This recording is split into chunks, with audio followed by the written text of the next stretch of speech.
Michael Steele, let's look at these head-to-head matchups. According to a hypothetical Quinnipiac poll, the new general election, if it were held today, a majority of voters said that they would back the top 2020 Democrats over President Trump. In the hypothetical matchups, Joe Biden leads. That Biden thing, that's not even close, Mika. No, wow. it's not. Not even close.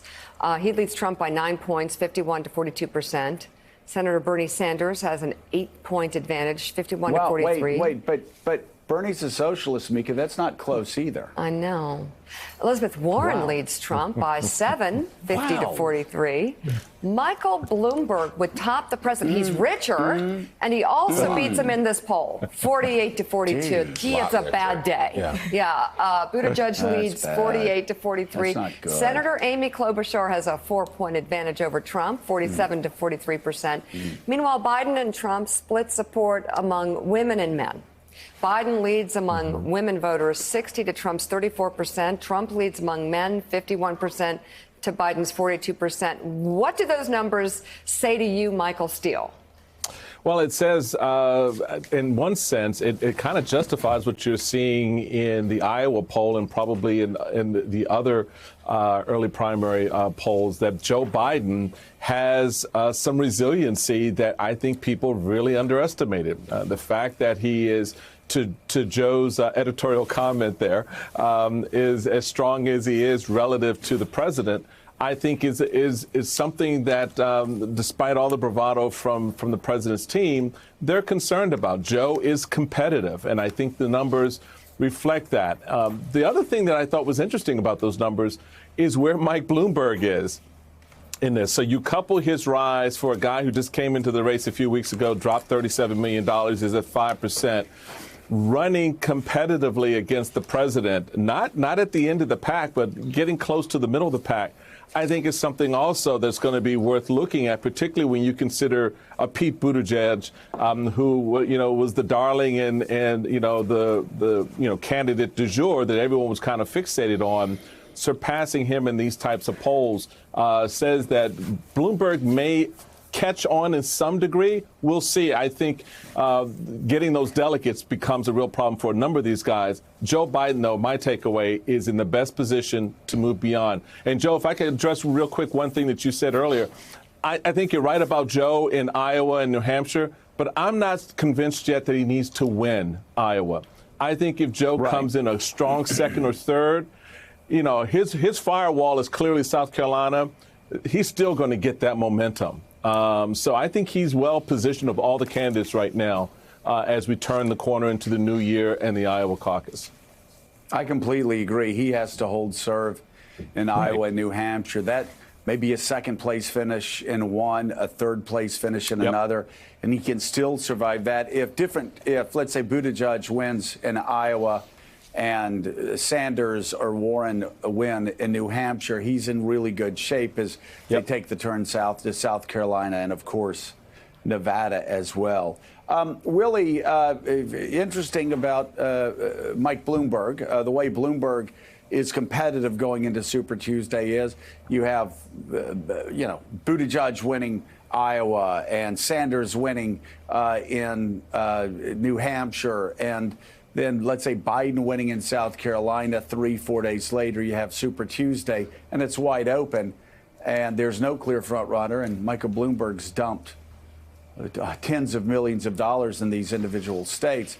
That makes it, of course, very competitive, and actually gives him an opportunity of getting up to that 15% point in some of those states.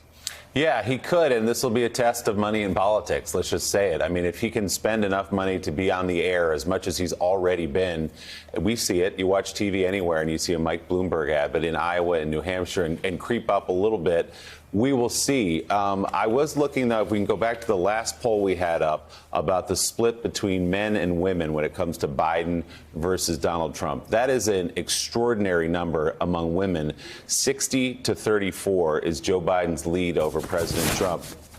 Elise, you know what will not help is Donald Trump yesterday at a rally in Pennsylvania talking about Senator Elizabeth Warren and saying she became strong but then she opened that fresh mouth of hers. That's Donald Trump talking about a United States senator. Not the first time, by the way, he's talked about Elizabeth Warren's, quote, fresh mouth.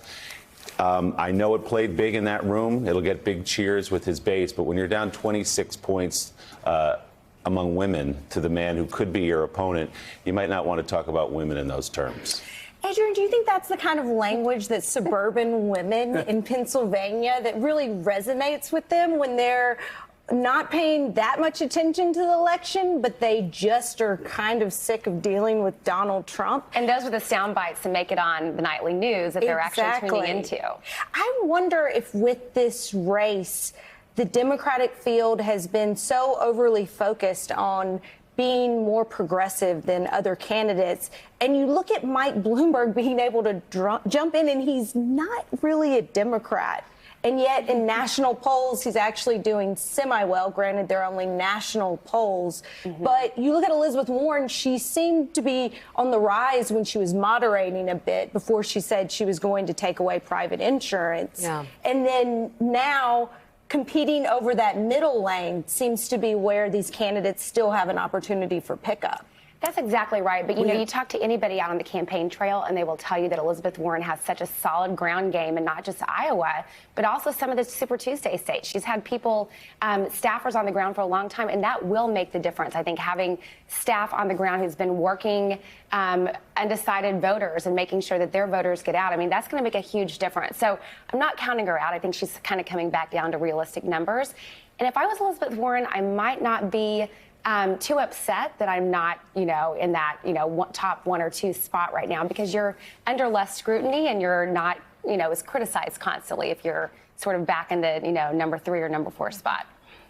And, you know, the ground game means everything in Iowa. You know that better than any of us, Adrian. But Mika, we do have a long way to go.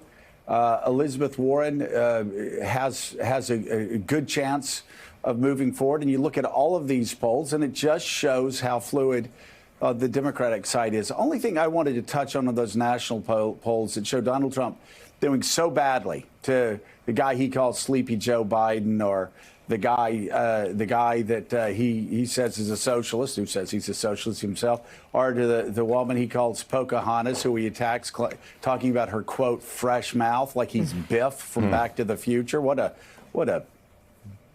wow! Easy. I'll just say wow. Yeah. But you look at all of those national numbers, Mika, and it's important to remember this race comes down to, regardless of the national polls, this race comes down to Wisconsin, Michigan, Pennsylvania, Florida, perhaps North Carolina, and I think you got to put Arizona in there as well. Those states are all up for grabs right now, and the question is, who's going to do the best in Wisconsin, Michigan, Pennsylvania, and Florida especially? I think more and more Democrats right now are starting to think it's Joe Biden. I've also got to say, too, Biden's bus tour through Iowa made a real difference.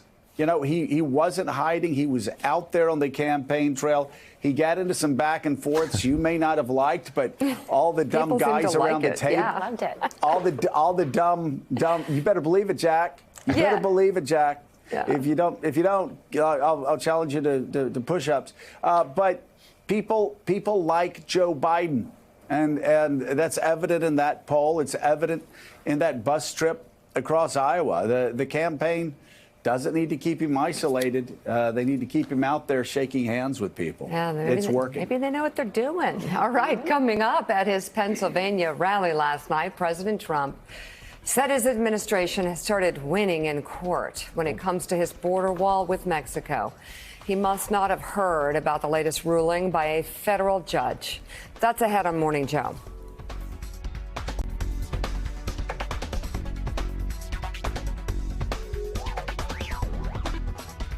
Thanks for checking out MSNBC on YouTube, and make sure you subscribe to stay up to date on the day's biggest stories. And you can click on any of the videos around us to watch more from Morning Joe and MSNBC. Thanks so much for watching.